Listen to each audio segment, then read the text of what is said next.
আমি সবসময় মাছটা একটু মাটির মালসায় ধুয়ে থাকি, কারণ মাটির মালসায় মাছ ধুইলে মাছটা খুব সুন্দর পরিষ্কার হয়। আর আগের দিনের নানি দাদিরা বলতো মাটির মালসায় মাছ ধুইলে খুব সুন্দর পরিষ্কার হয়। এই তো এখন আমার মাছটা অনেক সুন্দর পরিষ্কার হয়ে গেছে। এখন রান্না করব, হাতে মাখিয়ে রান্না করব আজকের ছোট মাছটা।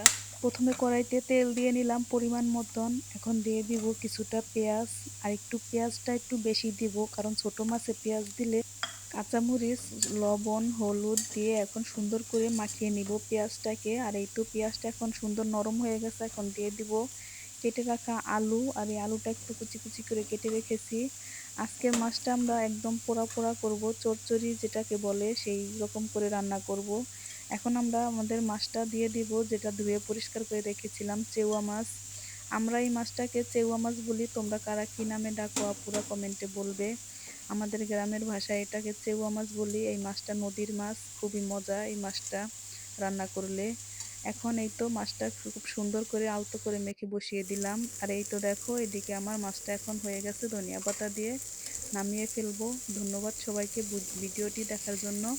আজকে আমার তরকারিটা ছোট মাছের কীরকম হয়েছে আপুরা কমেন্টে বলবে। ধন্যবাদ সবাইকে, শুভ দুপুর।